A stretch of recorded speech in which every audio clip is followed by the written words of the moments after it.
Kisah nyata inspiratif tentang seorang bocah yatim yang berhadapan langsung dengan seorang miliarder sombong. Sebuah cerita yang membuat banyak orang hari ini kembali mencari makna harga diri dan motivasi hidup. Namun apa yang dilakukan Rangga Pradipta di hadapan para pemilik perusahaan besar ini benar-benar di luar nalar. Ketika Hadiatma Suryawan dengan nada merendahkan mengejeknya sambil berkata agar anak itu menerjemahkan dokumen dan berjanji secara sinis akan mengangkatnya menjadi direktur. Tawa pun pecah karena semua orang mengira bocah 14 tahun itu akan menangis dan menyerah. Tanpa mereka sadari Rangga Pradipta justru memegang sebuah rahasia gelap yang mampu menyeret sang miliarder langsung ke balik jeruji besi. Sebuah dokumen yang isinya sanggup meruntuhkan kerajaan bisnis dalam sekejap dan mengubah cara pandang siapapun tentang martabat manusia. Dan sebelum kisah ini berlanjut, penonton diajak untuk menekan tombol subscribe agar tidak ketinggalan cerita viral lainnya. Serta menuliskan di kolom komentar dari kota mana mereka menonton. Sementara itu matahari di atas Jakarta terasa seperti lidah api yang membakar tengkuk. Namun Rangga Pradipta sama sekali tidak peduli karena remaja 14 tahun itu tetap melangkah menyusuri trotoar beton yang menyengat di kawasan bisnis SCBD Sudirman. Bahunya yang kurus memanggul karung goni besar berisi botol plastik kosong dan tumpukan koran bekas. Meski kemejanya kusam dan penuh noda keringat yang mengering menjadi garam, ia selalu memastikan kerahnya terlipat rapi sebagaimana pesan Ratihan Dini ibu saya yang selalu berkata bahwa miskin hanyalah keadaan dompet tetapi rapi dan bersih adalah pilihan harga diri. Saya adalah seorang yatim karena Arwira Pranoto, ayah saya meninggal ketika saya masih balita dan meninggalkan satu-satunya warisan berupa kamus saku Inggris Indonesia dengan sampul mengelupas yang kini menyembul dari saku celana pendek saya. Setiap kali beristirahat di bawah bayangan gedung pencakar langit, saya tidak bermain ponsel seperti anak-anak lain karena saya tidak memilikinya, melainkan membuka lembaran koran berbahasa Inggris bekas dari tempat sampah lalu mencocokkan kata-kata sulit dengan kamus tua itu, hingga langkah kaki saya berhenti di depan Hotel Mahardika Nusantara. Sebuah bangunan megah dengan pilar marmer setinggi pohon kelapa yang hari itu tampak berbeda karena karpet merah terbentang dari lobi hingga ke tepi jalan dan mobil-mobil mewah bernilai miliaran rupiah berderet. Berkilau di bawah sinar matahari, saya tahu sedang berlangsung pertemuan besar para pemilik perusahaan dari berbagai negara sehingga saya mendekat ke area loading dock di samping hotel dengan harapan menemukan kardus bekas. Namun perhatian saya justru tertarik pada kerumunan pria berjas rapi di pintu utama di mana berdiri Hadiatma Suryawan, seorang miliarder yang wajahnya sering saya lihat di halaman depan koran bisnis, tanpa gelisah sambil berkali-kali melirik jam tangan mewah di pergelangan tangannya dan membentak Gilang Mahendra asistennya melalui telepon. Di tangannya tergenggam map kulit hitam berisi dokumen penting, sementara para pengusaha lain yang saya kenal sebagai orang paling berkuasa di negeri ini menatapnya dengan gelisah menunggu. Ketika suara Hadiatma Suryawan menggema marah menanyakan keberadaan penerjemah yang belum datang dan menegaskan bahwa kontrak bernilai ratusan miliar rupiah itu bisa menghancurkan segalanya jika satu pasal saja disalahartikan. Dan dari balik pagar tanaman hias hanya beberapa meter dari sana saya dapat mendengar setiap kata serta melihat dari kejauhan judul dokumen berhuruf kapital tebal berbahasa Inggris yang sangat teknis, membuat saya menyipitkan mata dan mencoba membaca baris demi baris dengan seksama dari tempat saya berdiri. Saya mengenali beberapa istilah hukum internasional yang baru saja saya pelajari semalam dari sebuah jurnal bisnis bekas yang saya temukan di tong sampah kantor kedutaan. Dan bagi saya dunia di balik pagar hotel itu terasa sangat jauh karena saya hidup di sebuah kontrakan sempit di gang kecil pinggiran Jakarta. Tidur beralaskan tikar bersama Naila Safitri M. Gaitai yang sering sakit-sakitan. Kehidupan saya hanyalah tentang bertahan hidup untuk hari esok dengan mengumpulkan rupiah demi rupiah dari barang-barang yang dibuang orang lain. Namun di balik penampilan saya yang lusuh, otak saya bekerja seperti mesin yang haus akan ilmu sehingga saya tidak merasa rendah diri karena kemiskinan dan justru merasa kaya karena setiap kata bahasa asing yang saya kuasai adalah jendela menuju dunia yang lebih luas. Ketika tiba-tiba hembusan angin kencang menerbangkan satu lembar dokumen dari tangan Hadiatma Suryawan hingga melayang melewati pagar dan mendarat tepat di depan kaki saya yang hanya beralas sandal jepit karet hampir putus.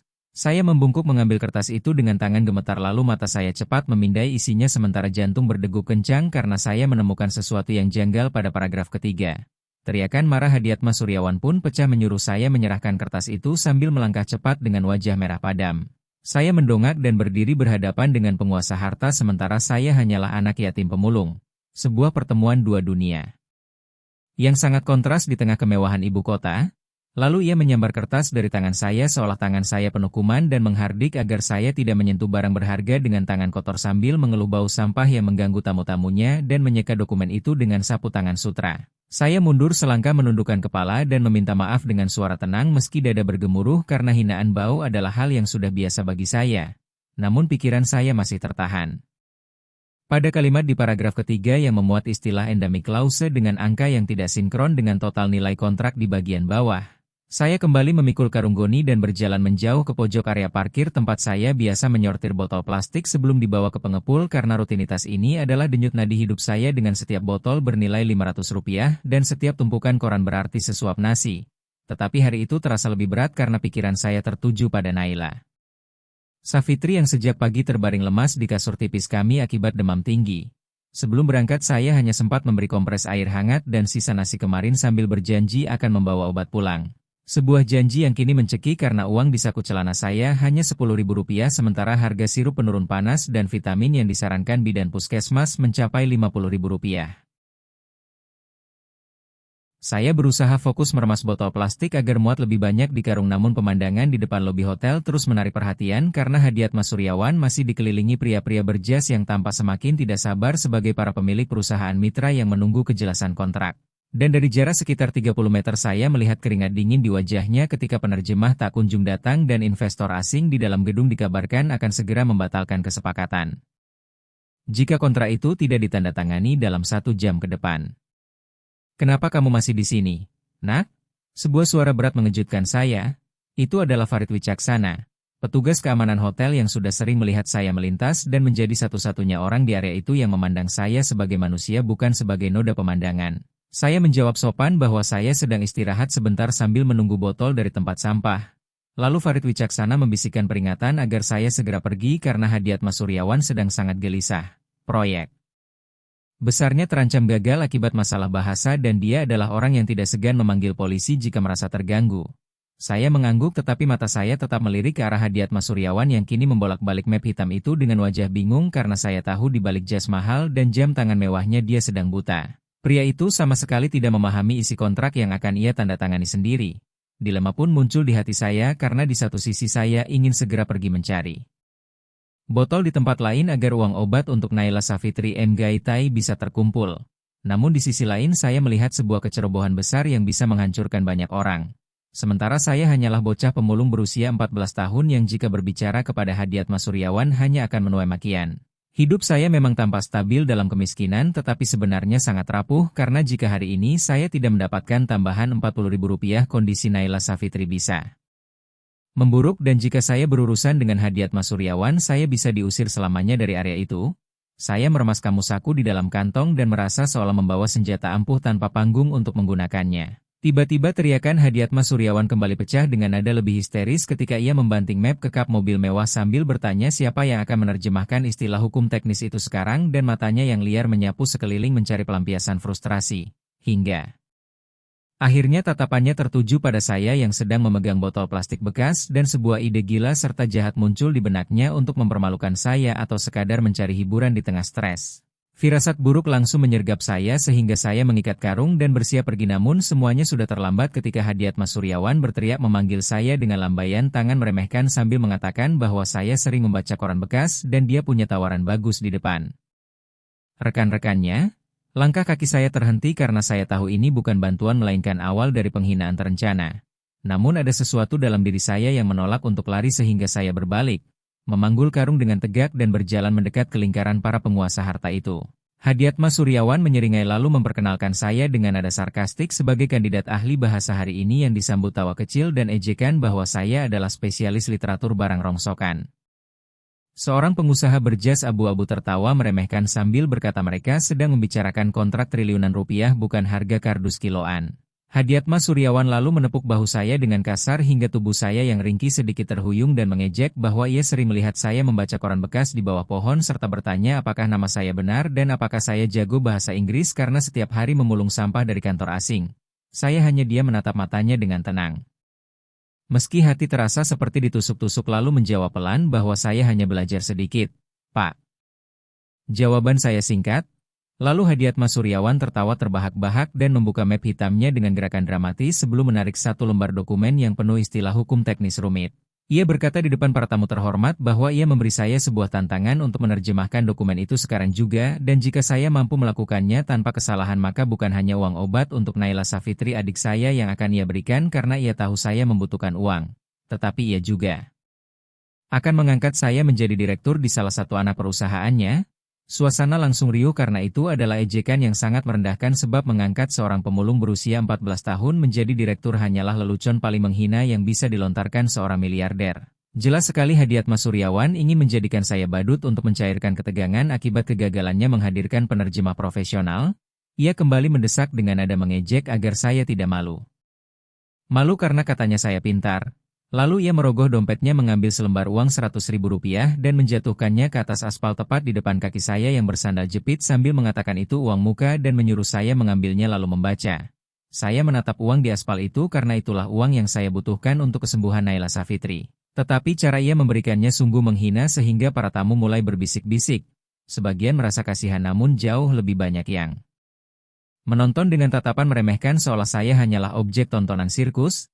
Hadiatma Suryawan kembali mengejek sambil mendekatkan wajahnya hanya beberapa senti dari wajah saya dan berkata bahwa miskin itu wajar tetapi bodoh dan sombong tidak bisa diterima serta menyuruh saya mengambil uang itu dan mengakui bahwa saya hanyalah sampah masyarakat yang bermimpi terlalu tinggi. Tangan saya mengepal di samping paha dan saya merasakan panas menjalar dari dada ke wajah bukan karena uang itu, melainkan karena harga diri saya sebagai manusia dan sebagai anak yang dididik ratihan dini ibu saya untuk selalu menjaga martabat sedang diinjak-injak di depan umum. Saya menatap dokumen yang ia sodorkan dan mata saya menangkap istilah full liability, void inisial, dan arbitration clause sehingga saya tahu betul dokumen itu dan isinya serta menyadari ada bahaya besar yang mengintai Hadiatma Suryawan di dalam teks tersebut.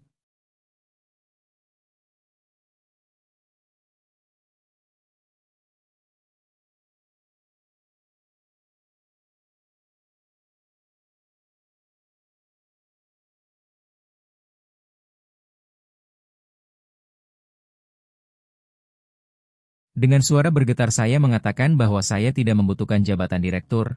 Namun Hadiatma Suryawan justru memprovokasi massa dengan tertawa dan berkata lihatlah pemulung itu menolak jadi direktur lalu menantang saya dengan sinis apa yang sebenarnya saya inginkan dan apakah ia harus bersujud agar saya mau membaca. Saya menjawab tegas bahwa saya hanya ingin ia berhenti menghina pekerjaan saya lalu dengan gerakan cepat saya mengambil dokumen itu dari tangannya tanpa menyentuh uang yang ada di tanah. Detik itu suasana menjadi hening ketika saya berdiri di tengah lingkaran para miliarder sambil memegang kertas yang menentukan nasib sebuah perusahaan besar. Tantangan telah saya terima dan rasa sakit di hati saya berubah menjadi keberanian dingin sementara napas saya memburu dan tangan saya gemetar hebat bukan karena saya tidak tahu cara membacanya melainkan karena setiap pasang mata di tempat itu menatap saya seolah saya hanyalah serangga yang mencoba meniru manusia. Rasa malu menghantam keras karena saya sadar akan bau keringat, sandal jepit yang kotor, dan karung goni yang masih saya panggul di bahu kiri sehingga saya merasa sangat kecil di bawah bayangan gedung megah dan di hadapan orang-orang yang mengenakan sepatu kulit seharga kontrak rumah saya setahun. Namun Hadiatma Suryawan kembali menyeringai dengan tangan terlipat di dada dan mengejek agar saya segera membaca atau jangan-jangan saya hanya pura-pura bisa melihat huruf sementara tawa kecil dari barisan belakang kembali terdengar menusuk telinga saya seperti sembilu. Air mata mulai menggenang di sudut mata saya ketika teringat Naila Safitri yang sedang menggigil di rumah dan Rati Andini ibu saya yang rela tidak makan agar saya bisa membeli buku bekas. Karena hinaan Hadiatma Suryawan bukan hanya menyerang saya sebagai pribadi tetapi juga merobek kenangan tentang perjuangan orang tua saya yang selalu mengajarkan bahwa kecerdasan adalah harta yang tidak bisa dirampas siapapun. Suara saya tertahan di tenggorokan saat menatap Hadiatma Suryawan dengan pandangan campur aduk antara amarah dan kesedihan mendalam lalu saya berkata bahwa ia memiliki segalanya mulai dari uang hingga gedung ini dan penghormatan semua orang. Namun mempertanyakan mengapa ia harus menginjak-injak orang seperti saya hanya demi merasa lebih hebat. Seketika suasana yang tadinya bising oleh tawa mendadak senyap karena pertanyaan polos namun tajam dari seorang anak memukul atmosfer pesta itu. Hadiatma Suryawan tampak terkejut dengan wajah kaku karena tidak menyangka mainannya akan melawan dengan kalimat seemosional itu. Lalu ia membentak agar saya berhenti menceramahi dan memilih menghibur mereka atau pergi sebagai pecundang untuk menutupi kecanggungannya. Setetes air mata jatuh membasahi pipi saya yang berdebu dan dorongan kuat muncul untuk melempar kertas itu ke wajahnya lalu berlari sejauh mungkin bersembunyi di gang sempit tempat saya tinggal sambil berteriak membenci dunia yang tidak adil di mana seseorang dianggap tak berharga hanya karena pakaiannya. Namun ketika menunduk mata saya kembali tertumpu pada baris dokumen itu dan di sela kesedihan otak saya yang terbiasa bekerja keras memproses kata-kata tersebut sehingga emosi perlahan berubah menjadi fokus yang tajam dan saya menyadari sesuatu yang lebih besar dari sekadar penghinaan ini karena jika saya lari sekarang saya benar-benar akan menjadi seperti yang dikatakan Hadiatma Suryawan, sampah masyarakat. Saya menghapus air mata dengan punggung tangan yang kasar lalu menarik napas panjang menenangkan. Detak jantung yang liar sambil teringat pesan Arwira Pranoto ayah saya yang sering hadir dalam mimpi bahwa jika orang meremehkanmu karena apa yang kau pakai biarkan mereka terdiam karena apa yang kau ketahui. Saya tidak mengambil uang Rp100.000 di lantai itu melainkan melepaskan karung goni dan meletakkannya perlahan di samping kaki seolah sedang menurunkan beban hidup sejenak. Saya membetulkan posisi berdiri dan menatap dokumen itu sekali lagi dengan tatapan yang berbeda bukan lagi tatapan korban melainkan tatapan seorang penilai lalu berkata dengan nada berat dan mantap bahwa saya akan membacakannya bukan untuk menjadi direktur dan bukan demi uangnya melainkan agar ia tahu ilmu pengetahuan tidak memilih di mana ia tinggal baik di gedung mewah ini maupun di dalam karung sampah saya. Para tamu saling pandang sementara Hadiatma Suryawan yang tadi penuh kemenangan mulai merasa ada sesuatu yang tidak beres karena keberanian di mata saya adalah hal yang tak bisa dibeli dengan saham apapun. Dan di tengah keheningan mencekam itu seorang pria tua berambut perak rapi dengan setelan jas biru tua yang sangat elegan melangkah maju dari barisan belakang yaitu Bima Ardiansyah pemilik salah satu bank investasi terbesar yang menjadi pesaing sekaligus mitra potensial dalam proyek Hadiatma Suryawan. Sejak tadi ia mengamati dari jauh dengan tatapan tajam interaksi antara miliarder sombong dan bocah pemulung itu lalu berkata dengan suara tenang namun berwibawa agar Hadiatma Suryawan menunggu sebentar sambil mendekat. Ketika aroma parfum mewahnya kontras dengan bau matahari yang keluar dari pakaian saya. Biarkan anak ini bicara, aku ingin tahu apakah dia benar-benar bisa membaca isi kontrak lembah emas itu atau hanya menggertak. Ujar Hadiatma Suryawan sambil mendengus mencoba mempertahankan wibawanya.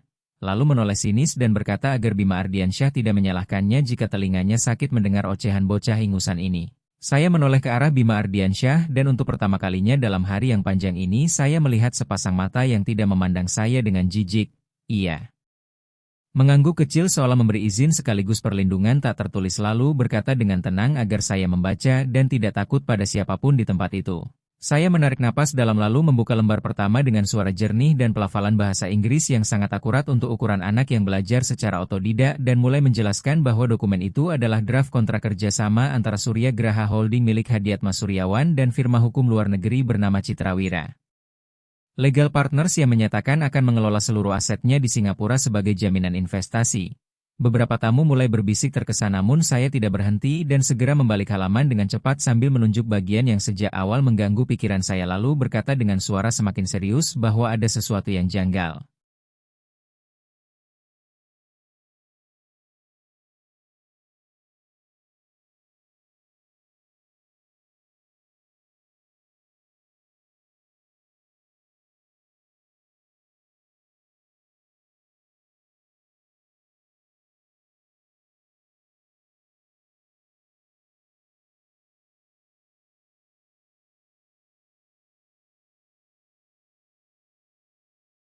Karena tertulis pihak kedua dibebaskan dari segala tuntutan hukum jika terjadi pemalsuan data dan di halaman berikutnya terdapat rincian rekening bank di negara teks Java yang tidak tercantum dalam profil resmi perusahaan tersebut.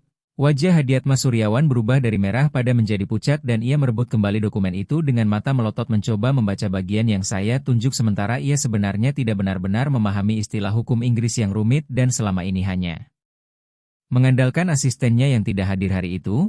Ia membentak saya agar tidak asal bicara namun suaranya kini bergetar karena panik. Bima Ardiansyah melangkah maju mengambil dokumen itu dari tangannya dan sebagai praktisi keuangan senior ia hanya butuh beberapa detik untuk menyadari kebenaran yang saya lihat hingga matanya membelalak dan ia berkata bahwa anak ini benar karena jika kontrak itu ditandatangani maka seluruh aset akan berpindah ke perusahaan hantu dan ini bukan kerjasama. Melainkan skema perampokan aset secara legal. Kejutan besar menyapu para tamu sementara bagi Hadiatma Suryawan ini adalah tamparan yang lebih keras daripada kehilangan uang karena ia dipermalukan oleh kenyataan bahwa seorang pemulung melihat lubang di sepatunya sebelum ia sendiri menyadarinya. Saya berdiri di sana dengan kamus saku masih di kantong dan tidak merasa menang melainkan sedih melihat bagaimana keserakahan bisa membuat seseorang buta. Kesempatan ini seharusnya menjadi jalan keluar. Untuk mendapatkan uang obat bagi Naila Safitri namun saya sadar pengungkapan ini justru menyalakan api yang lebih besar karena Hadiatma Suryawan yang kini terpojok dan merasa bodoh di depan para sejawatnya menatap saya dengan kebencian mendalam dan mendesi sambil menunjuk wajah saya bahwa saya sengaja ingin menjatuhkannya di depan semua orang bukan menyelamatkannya dari penipuan besar. Harga diri Hadiatma Suryawan yang terluka justru meledak menjadi amarah buta. Di matanya saya bukan lagi sekadar bocah pemulung melainkan ancaman yang telah menguliti ketidaktahuannya di depan para pemilik perusahaan paling berpengaruh di negeri ini sehingga martabatnya terasa hancur berkeping-keping karena dikoreksi oleh seseorang yang ia sebut sampah. Bima Ardiansyah mencoba menengahi dengan mengatakan agar ia menunggu karena anak ini baru saja menyelamatkannya. Namun suasana di depan hotel Mahardika Nusantara justru semakin panas ketika para tamu mulai berbisik sinis bukan lagi menertawakan saya melainkan menertawakan kecerobohan Hadiatma Suryawan. Merasa terpojok ia melakukan serangan balik licik dengan berteriak bahwa tidak masuk akal seorang pemulung ingusan memahami istilah hukum internasional dan menuduh saya pasti disuruh pesaing bisnisnya untuk membawa dokumen palsu atau menyusup ke kantornya. Saya membantah dengan suara gemetar bahwa saya menemukan kertas itu terbang. Tertiup angin namun ia menuduh saya berbohong lalu memerintahkan satpam untuk menggeledah karung saya dengan tuduhan saya menyimpan sesuatu dan bahkan mengaitkan kecelakaan asistennya sebagai bagian dari rencana saya. Tuduhan yang tidak logis itu lahir dari kepanikan dan ego terluka sehingga beberapa petugas keamanan mulai mendekat. Saya mundur selangkah memeluk karung goni erat-erat karena di dalamnya hanya ada botol plastik dan koran bekas hasil kerja keras saya lalu berteriak agar mereka tidak menyentuh barang saya. Perintah Hadiatma Suryawan kembali melengking menyuruh menggeledah dan salah satu petugas menarik karung dari tangan saya hingga terjadi tarik-menarik di tengah kerumunan pria berjas mewah. Para pemilik perusahaan yang semula kagum kini mulai ragu terbawa kecurigaan khas dunia konspirasi bisnis dan bertanya-tanya mungkinkah saya hanyalah alat untuk menjatuhkan Hadiatma Suryawan. Sentimen pun berubah drastis dan tekanan kekuasaan membuat orang-orang menjaga jarak. Dari saya sementara Bima Ardiansyah tampak bimbang ingin membela tetapi tidak memiliki bukti bahwa saya tidak bekerja untuk pihak lain. Hadiatma Suryawan membentak agar saya menyerahkan karung itu jika jujur dan saya merasa dunia mengeroyok saya karena niat menolong dan kejujuran justru dianggap kejahatan terencana. Kemewahan di sekeliling terasa seperti penjara yang siap menelan tubuh kecil saya ketika ia terus memprovokasi massa mengubah narasi dari bocah jenius menjadi mata-mata kecil. Berbahaya? Air mata saya jatuh bukan lagi karena sedih melainkan karena sesak yang luar biasa saat menyadari bahwa di dunia orang dewasa penuh kepentingan kebenaran tidak selalu disambut jika melukai ego penguasa. Saya hanya ingin pulang bisik saya lirih namun suara itu tenggelam oleh perintah tegas Hadiatma Suryawan untuk mengosongkan isi karung di depan semua orang ketika petugas keamanan menarik paksa karung goni itu hingga talinya putus. Dengan satu sentakan keras seluruh isi karung saya tumpah berserakan di atas karpet merah lobi Hotel Mahardika Nusantara yang sangat bersih. Puluhan botol plastik penyok, kaleng minuman lengket, dan tumpukan koran bekas basah oleh sisa air hujan tercecer merusak kemewahan tempat itu hingga bau sampah menyengat membuat para tamu menutup hidung dengan jijik. Hadiatma Suryawan berteriak sambil menendang botol plastik yang menggelinding ke arah kakinya dan menyebut semua itu hanya sampah. Lalu ia membungkuk menyambar sebuah benda yang jatuh dari saku celana saya saat tarik-menarik tadi yaitu kamus saku usang milik Arwira Pranoto ayah saya dengan sampul terlepas dan lembaran menguning rapuh. Saya berteriak histeris memohon agar ia mengembalikannya dan berusaha meraih namun Hadiatma Suryawan mengangkatnya tinggi menjauhkan dari jangkauan tangan saya sambil tertawa mengejek dan menuduh kamus kumal itu sebagai alat untuk menipu agar terlihat pintar, menyamakan saya dengan botol plastik kosong yang tidak berharga, kotor, dan pantas dibuang. Lalu dengan gerakan kasar ia mulai merobek halaman-halaman kamus itu hingga suara robekan terdengar jelas di tengah keheningan mencekam sementara lembaran berisi catatan tangan ayah saya berterbangan tertiup angin dan mendarat di genangan air di pinggir jalan. Saya terpaku seolah jantung berhenti berdetak karena kamus itu adalah satu-satunya penghubung dengan kenangan tentang ayah saya yang selalu memberi semangat saat lelah.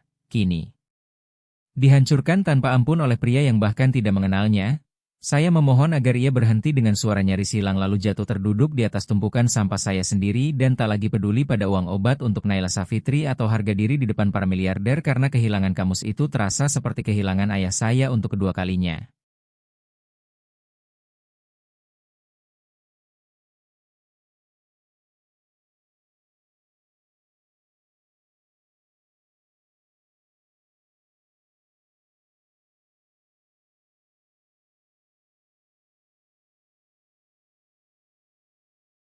Hadiatma Suryawan belum puas ketika ia menjatuhkan sisa jilid kamus yang hancur ke tanah lalu menginjaknya dengan sepatu kulit mengilap sambil menyuruh saya pulang ke lubang sampah dan tidak pernah bermimpi setara dengan mereka karena saya tidak punya masa depan dan kini tidak punya apa-apa. Para tamu terdiam bahkan Bima Ardiansyah tampak terpukul menyaksikan kekejaman itu namun tak ada yang berani mendekat.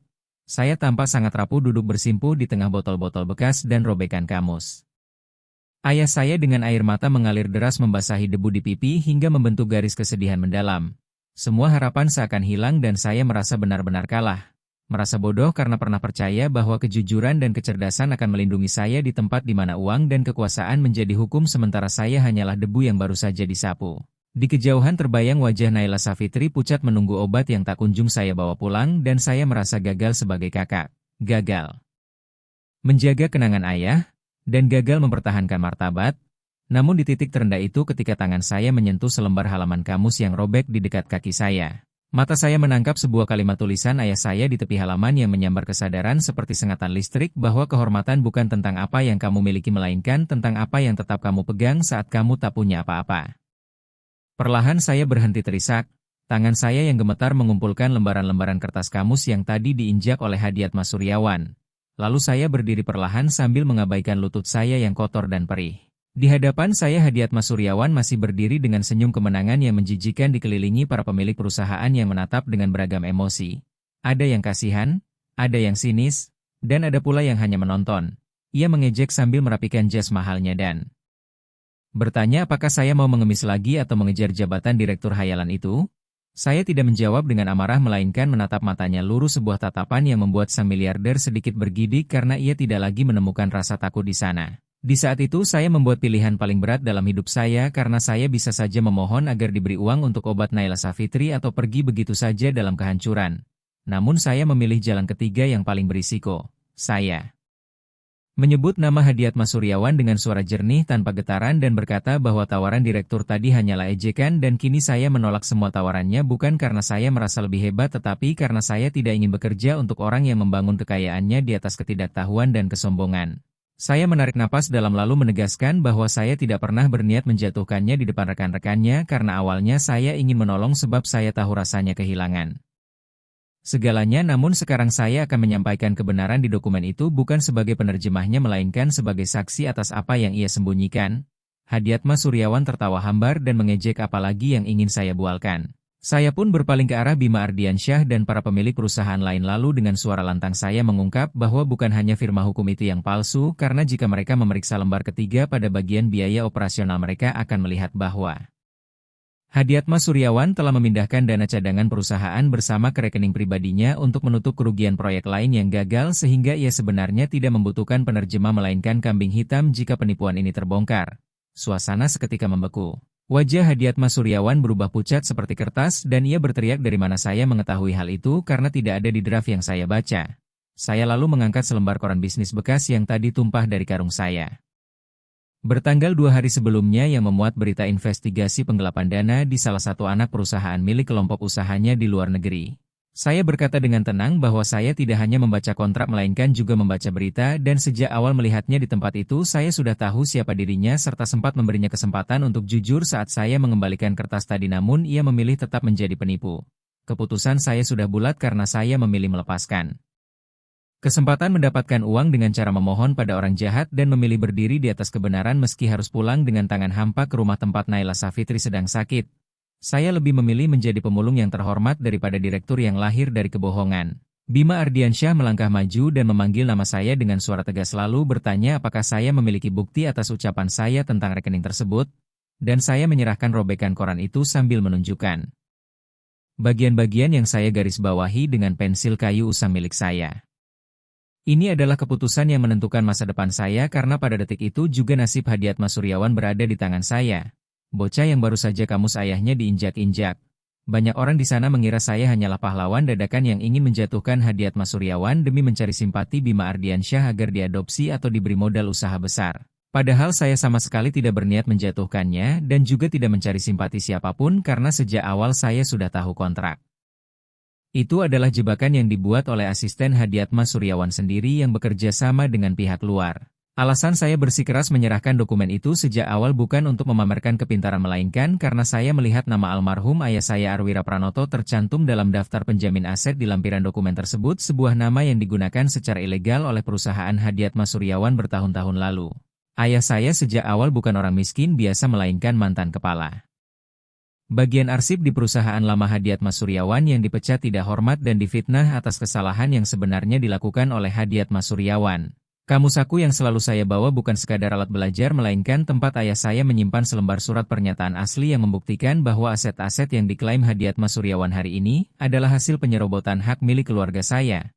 Dengan suara bergetar namun penuh kekuatan saya meminta Bima Ardiansyah melihat halaman terakhir sambil menunjukkan selembar kertas kecil yang terselip di sampul kamar. Saya menjelaskan bahwa itu adalah bukti kepemilikan lahan yang kini menjadi Gedung Pusat Gunawan Holding dan nama ayah saya Arwira Pranoto tercantum di sana serta tanda tangannya telah dipalsukan oleh Hadiatma Suryawan setelah ayah saya meninggal. Kejutan besar menghantam semua orang yang hadir hingga Hadiatma Suryawan tersungkur di atas karpet merah dengan kaki lemas karena tidak menyangka bocah pemulung yang ia ejek sampah adalah putra dari pria yang hidupnya ia hancurkan belasan tahun silam.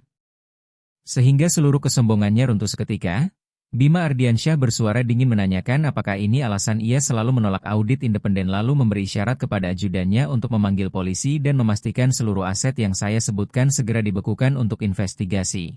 Hadiatma Suryawan mencoba merangkak ke arah saya memohon ampun menawarkan jabatan direktur dan uang miliaran agar saya tidak menghancurkannya di depan semua orang. Saya mundur selangkah menatapnya dengan rasa iba tanpa kepuasan atau dendam dan berbisik bahwa ia masih tidak mengerti karena uangnya tidak bisa menyembuhkan luka hati ibu saya hingga meninggal dan juga tidak bisa mengembalikan kamus ayah saya yang telah ia robek. Dalam hitungan menit polisi yang berjaga di sekitar area hotel datang mengamankan Hadiatma Suryawan atas dugaan penipuan dan penggelapan aset yang baru terbongkar sementara para pemilik perusahaan yang tadi menertawakan saya kini berdiri terpaku diliputi rasa malu karena telah meremehkan seorang anak yang memegang kebenaran sejarah kekayaan mereka. Saya tidak menunggu pujian atau bantuan dari Bima Ardiansyah melainkan dengan tangan memeluk sisa lembaran kamus ayah saya mulai memunguti kembali botol-botol plastik yang berserakan di karpet merah dan mengumpulkan harta saya yang sesungguhnya hasil pekerjaan jujur ke dalam karung goni yang talinya sudah saya ikat kembali dengan simpul sederhana ketika Bima Ardiansyah memanggil nama saya dan meminta saya berhenti karena saya tidak bisa pergi begitu saja setelah menyelamatkan mereka semua. Bima Ardiansyah berkata agar ia membiarkan dirinya membantu. Saya berhenti sejenak lalu menoleh dan tersenyum tipis sambil mengucapkan terima kasih namun menjelaskan bahwa adik saya Naila Safitri sedang menunggu obat dan saya sudah memiliki cukup uang. Saya merogoh saku celana dan mengeluarkan uang hasil kerja saya sendiri beberapa lembar rupiah lusuh tanpa menyentuh uang Rp100.000 yang tadi dilemparkan Hadiatma Suryawan ke lantai karena bagi saya harga diri sudah cukup untuk membeli obat hari itu.